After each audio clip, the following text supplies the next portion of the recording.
नमस्कार दोस्तों, मैं हूं तुषार गौतम और आपका हमारे इजी सॉल्यूशन क्लासेस में एक बार फिर से स्वागत है। दोस्तों, जैसा कि आप सभी को पता है, कल रात मैंने कंप्यूटर फंडामेंटल की question paper, sample question paper की वीडियो डाली थी, जो कि आपके डिमांड से मैं लगातार हर पेपर की वीडियो डालता आ रहा हूं और उसमें से 90 to 100% हमारे हर एक्सटर्नल एग्जाम में, हर यूनिवर्सिटी एग्जाम में हमें एज इट इज क्वेश्चंस या टॉपिक देखने को मिल रहे हैं, है ना। इसका मुझे कोई प्रमाण देने की जरूरत नहीं है, आप भली भांति जानते हैं क्योंकि आप 2 एग्जाम दे चुके हैं और आप ये भी चेक कर चुके हैं कि हमारे प्रिडिक्शन पेपर, हमारे सैंपल पेपर में से कितना आपके मेन एग्जाम में आ रहा है।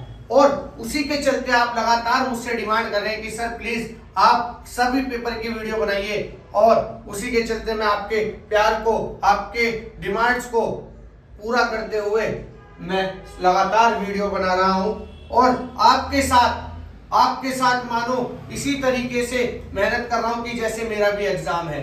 तो दोस्तों, उसी के चलते जैसे रात मैंने वीडियो डाली थी क्वेश्चन पेपर की और आपकी लगातार मांग के चलते मैंने आज सॉल्यूशन डालने की कोशिश की है और बहुत ही इजी लैंग्वेज में डाली है।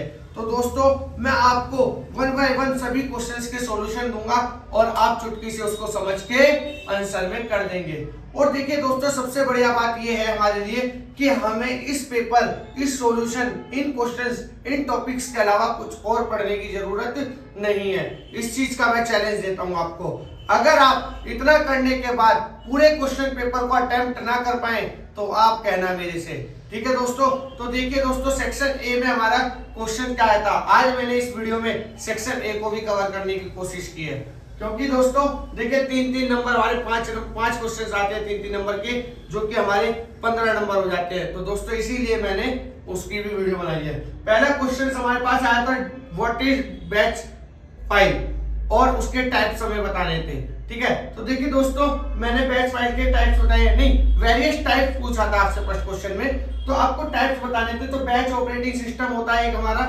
और एक होता है हमारा ऑपरेटिंग सिस्टम का, सॉरी दोस्तों, आपसे ऑपरेटिंग सिस्टम के टाइप्स पूछे थे। तो पहला हमारा जो टाइप्स होता है वो होता है बैच ऑपरेटिंग सिस्टम, और सेकंड हमारा होता है मल्टी प्रोग्रामिंग ऑपरेटिंग सिस्टम।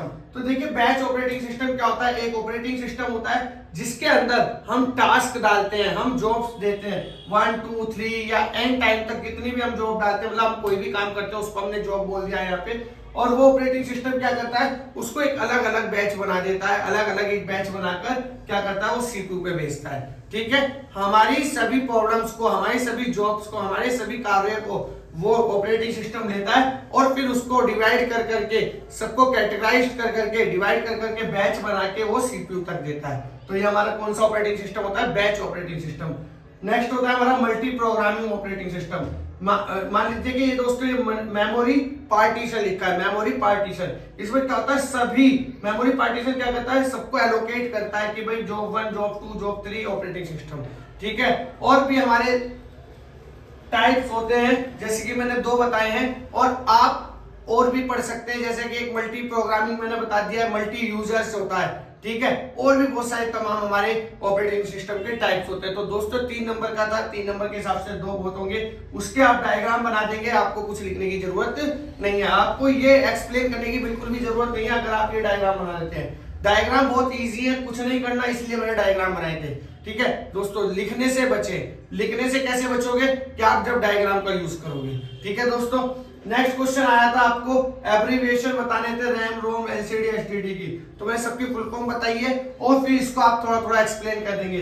भाई रैम की full form random access memory, read only memory, liquid crystal display, hard disk drive. ऐसी तमाम और भी शॉर्ट की आ सकती हैं, शॉर्ट फॉर्म आ सकती है और उनके आपसे फुल फॉर्म पूछ सकता है। नेक्स्ट क्वेश्चन 3 था हमारा कि भाई हमारा बैच फाइल क्या होता है और हमारे उसको स्टेप बताइए, उसके स्टेप बताने आपको कि वो कैसे क्रिएट की जाती है, ठीक है। तो मैंने वही बताया हुआ है, it is a simple text file. ये एक सिंपल टेक्स्ट फाइल है that can be automatically perform task instead to having the types instruction at the command prompt every time you need to do them, ठीक है दोस्तों। मैं इसलिए पढ़ रहा हूं कि आप अगर आपको दिख नहीं रहा है छोटा लिखने की वजह से, तो आप इसको सुन के लिख पाए। ठीक है दोस्तों, इसके स्टेप से क्या हो, टू क्रिएट बैच फाइल।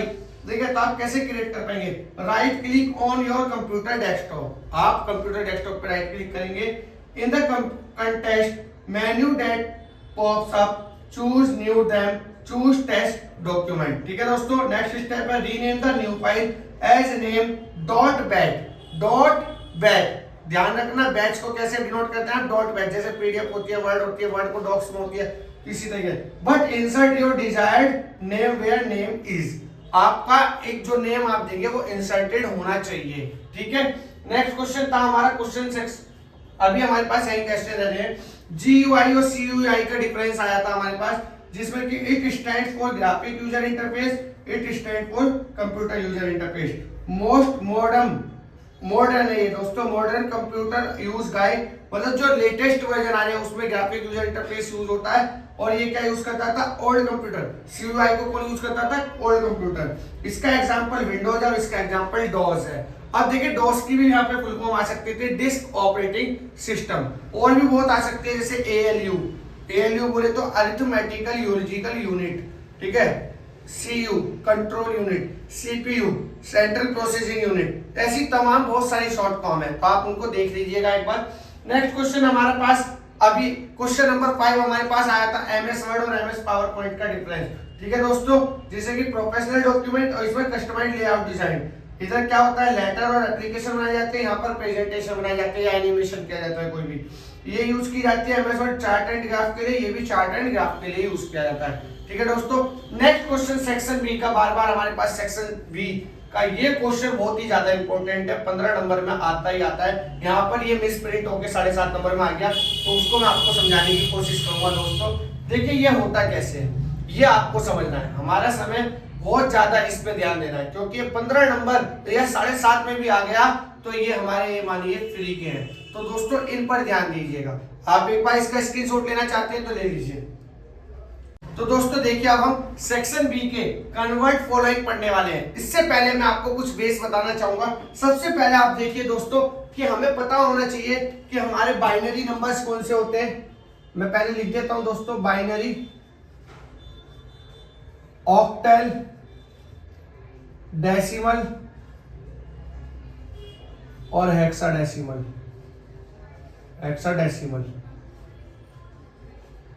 इसका बेस दोस्तों दो होता है, इसका बेस 2 होता है जो कि 0 और 1 होता है। इसका बेस 8 होता है जो कि 0 से लेके 7 तक होता है। इसका बेस 10 होता है जो कि 0 से लेके 9 तक होता है। इसका बेस 16 होता है जो कि 0 to 9 प्लस 10, 11, 12, 13, 14, 15 होते हैं। ठीक है, देखिए 0 से 9 10 हो गया, 11, 12, 13, 14, 15, 16। इसको हमने A बोलते हैं, इसको हम B बोलते हैं, इसको C, D, E और ये हमारा F। ठीक है दोस्तों, सबसे पहले देखिए इस टाइप की प्रॉब्लम्स को करने के लिए हमें ये समझना बहुत जरूरी है। बाइनरी हमारे जिसका बेस हमारा 2 होता है, जो कौन कौन से नंबर होते हैं, 0 और 1। ठीक है दोस्तों, नेक्स्ट हमारा ऑक्टेल होता है जिसका बेस हमारा 8 होता है, 0 to 7, मतलब 0, 1, 2, 3, 4, 5, 6, 7, 8 नंबर हो गए हमारे। डेसिमल का बेस हमारा 10 होता है, 0 to 9। हेक्साडेसिमल का 16 होता है, 0 to 9, और फिर 10, 11, 12, 13, 14, 15 इस तरीके से। ठीक है दोस्तों, अब देखिए दोस्तों, दो चीजें क्या क्या है वो आपको देखनी पड़ेगी और समझनी पड़ेगी। सबसे पहले आप डेसिमल से आप बाइनरी में जा सकते हैं, ऑक्टल में जा सकते हैं और हेक्साडेसिमल में जा सकते हैं। जब आप ऐसा करेंगे तो आपको क्या करना होगा वो मैं बताता हूं। और एक दूसरा केस क्या है आपका, जब आप बाइनरी से या ऑक्टल से या हेक्साडेसिमल से डेसिमल में आते हैं तो क्या करना होता है, तो वो मैं बताऊंगा। तो दोस्तों देखिए बस 2 चीज है, इससे आपको कुछ भी पूछ सकता है। वो आपसे पूछ सकता है भाई डेसिमल से ऑक्टल में निकालो, डेसिमल टू हेक्साडेसिमल जाओ, डेसिमल टू बाइनरी जाओ, या बाइनरी नंबर से डेसिमल में जाओ, ऑक्टल से डेसिमल में जाओ, या इस तरीके से जाओ। तो हमें बाइनरी से किस में जाना है, हमें हेक्साडेसिमल में। अब देखिए सबसे पहले हमें किस में जाना है, 10 11 0 1 2 को हमें 16 में कन्वर्ट करना है। तो हम एक टेबल बनाएंगे दोस्तों। क्या बनाएंगे? हम एक टेबल बनाएंगे और उस टेबल के अंदर सारी वैल्यू को करेंगे 1 0 1 1 0 1। ठीक है, सभी वैल्यू को हमने इसमें एंटर कर दिया है टेबल की फॉर्म में 1 0 1 1। जितने भी हमारी डिजिट होंगी उतने हम क्या करेंगे, इसको कैटेगराइज कर देंगे और पीछे से शुरू करेंगे 2 की पावर 0, 2 की पावर 1, 2 की पावर 2, 2 की पावर 3, 2 की पावर 4, 2 की पावर 5। ठीक है दोस्तों, अब हम क्या करेंगे, इसकी मल्टीप्लाई कर देंगे। 2 की पावर 5 मल्टीप्लाई 1 प्लस 2 की पावर 4 मल्टीप्लाई 0 प्लस 2 की पावर 3 मल्टीप्लाई 1 प्लस 2 की पावर 2 मल्टीप्लाई 1 प्लस 2 की पावर 1 मल्टीप्लाई 0 प्लस 2 की पावर 0 मल्टीप्लाई 1। देखिए इसकी मल्टीप्लाई इससे करी प्लस नेक्स्ट वाले पे आ गए, इसकी मल्टीप्लाई इससे करी प्लस इस पे आ गए। इसी तरीके से मैंने करा 2 की पावर 5 जो है 32 होता है, इंटू 1 करा तो 32 आ गया, प्लस ये 0 हो जाएगा क्योंकि ये 16 आएगा, 16 इंटू 0 0 हो जाता है। 2 की पावर 3 8 होता है हमारा, 2 की पावर 2 4 होता है हमारा, और 2 की पावर 1 2 हो जाएगा, इंटू 0 करेंगे 0 हो जाएगा, और ये हमारा 1 इंटू 1 हो जाएगा। तो ये 40 और 4 44 और ये 45 आ जाएगा हमारा 45। ठीक है दोस्तों, इसी तरीके से देखिए आपको अब इससे समझना होगा कि बाइनरी से या ऑक्टेल से या हेक्साडेसिमल से हम डेसिमल में जाएंगे तो हम इसी तरीके से करेंगे।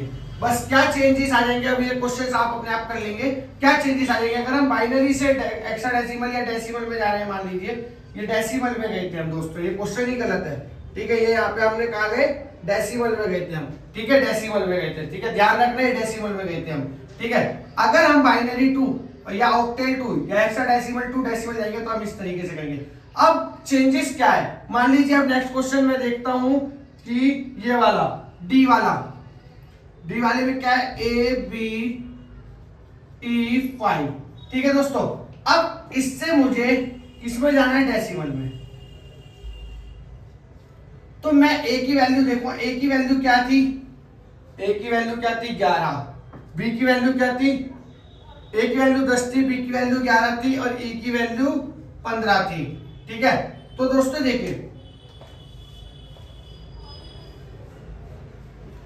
बस इसी क्वेश्चन में आप क्या देखेंगे, बस इसी क्वेश्चन में आप क्या देखेंगे कि मान लीजिए आपको कोई भी 1 0 0 कुछ भी नंबर 8 से आपको डेसिमल में जाना है तो आप कैसे जाएंगे, बस अब बाकी सब कुछ सेम रहेगा और अब आप 8 की 0, 8 की पावर 1, 8 की पावर 2, 8 की पावर 3 करेंगे और फिर जहां ऊपर जो भी नंबर्स होंगे उन नंबर की उससे मल्टीप्लाई कर देंगे। समझ आ गया होगा, और वो हमारा डेसिमल में आ जाएगा। इसी तरीके से हम अगर 16 मतलब हेक्साडेसिमल से किसी में भी जाते हैं, मतलब किसी का बेस हेक्साडेसिमल है तो आप फिर क्या करेंगे, 16 की पावर में 0, 16 की पावर में 1, 16 की पावर में 2, 16 की पावर में 3 और इसकी मल्टीप्लाई ऊपर वाले से इसकी मल्टीप्लाई से और फिर बीच में प्लस होता रहेगा।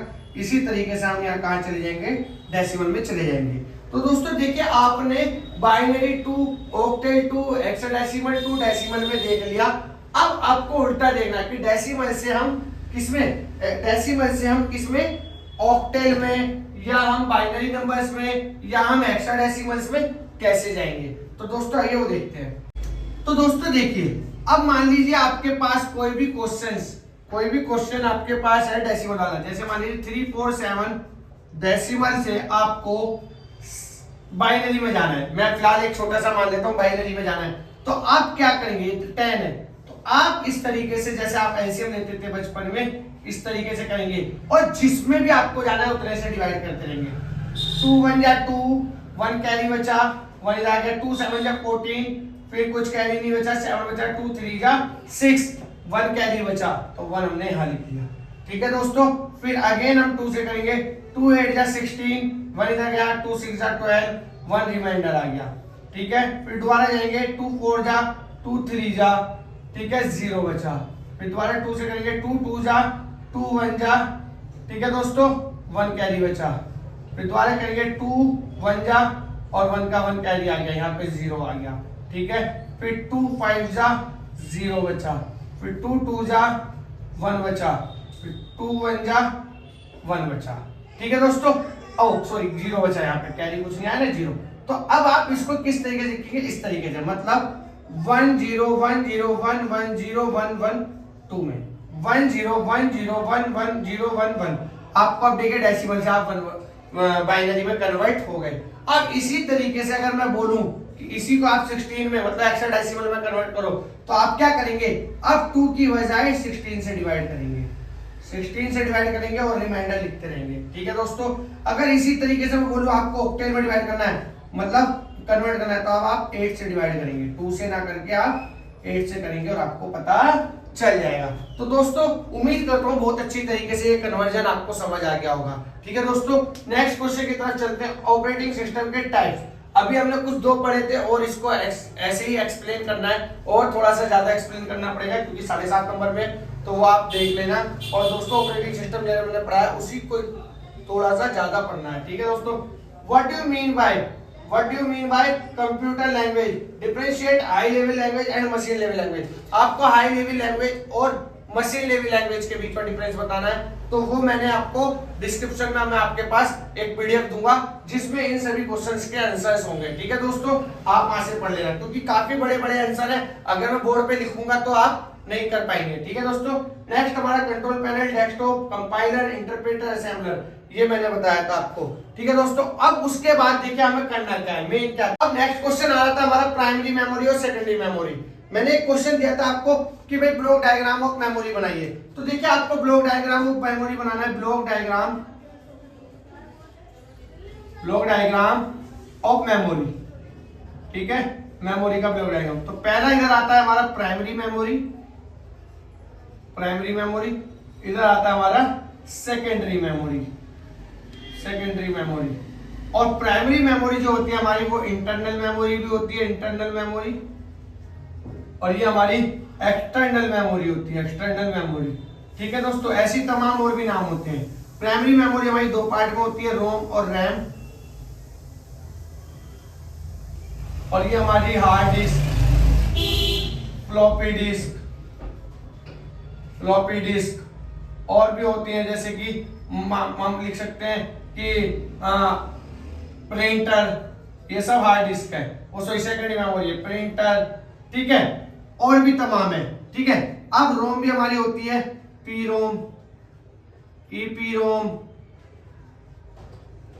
डबल ईपी रोम, ऐसी रैम हमारी एस रैम और डी रैम। ठीक है, ये हमारा ब्लॉक डायग्राम ऑफ मेमोरी है, आप इसको बना लीजिएगा। और जैसे कि 7.5 नंबर में, जैसे कि यहाँ पे प्राइमरी और सेकेंडरी मेमोरी के बारे में पूछा है, तो आप यहाँ पे ये डायग्राम जरूर बनाएंगे। ठीक है, कोई भी मेमोरी से रिलेटेड क्वेश्चन आता है तो आपको ये डायग्राम बनाना ही बनाना है, चाहे वो बोले या ना बोले। ठीक है दोस्तों, और फिर आप पर्टिकुलर उसी मेमोरी को इसमें से समझा देंगे जो मेमोरी उसने पूछी है। ठीक है दोस्तों, ऐसे एल्गोरिथम और फ्लो चार्ट का मैंने सी वाली वीडियो आप देख लीजिए, मैं डिस्क्रिप्शन में लिंक डाल दूंगा, वहां पर पूरा इसका word to word answer given है। ठीक है दोस्तों, आप वहां से पढ़ लेना इसको। और एमएस एक्सेल और एमएस एक्सिस का मैंने लास्ट वीडियो में भी बताया था कि आपको लेआउट पढ़ना होगा और इसमें आपको लिखना कुछ नहीं है, बस एक पिक्चर्स भी बना के आ जाएंगे एक पेज पे, आप तो पूरे 15 में से 15 नंबर पाएंगे। ठीक है दोस्तों, नेक्स्ट है हमारा ब्लॉक डायग्राम ऑफ कंप्यूटर का ब्लॉक डायग्राम बनाना है, जिसमें एनालॉग वगैरह आता है, सीपीयू, एएलयू, किस तरीके से वो सभी आपको बनाना है, वो मेरा पीडीएफ में इंक्लूड है। तो दोस्तों देखा आपने कि सॉल्यूशन हमारा कितने आसानी तरीके से हो जा रहा है, लेकिन बस थोड़ा सा ध्यान देने की जरूरत है। दोस्तों बिल्कुल भी वीडियो को स्किप करके बिल्कुल ना देखें और वीडियो को एंड तक देखते रहिए और पढ़ते रहिए कि हाँ भाई हमारा सॉल्यूशन क्या है। और देखिए बहुत ही इजी लैंग्वेज में मैंने समझाने की कोशिश की है, क्वेश्चन पेपर को कैसे अटेम्प्ट करना है ये मैंने बताने की कोशिश की है। ठीक है दोस्तों, अब मिलते हैं बहुत जल्द नेक्स्ट पेपर की वीडियो में, जब तक के लिए जय हिंद, जय भारत।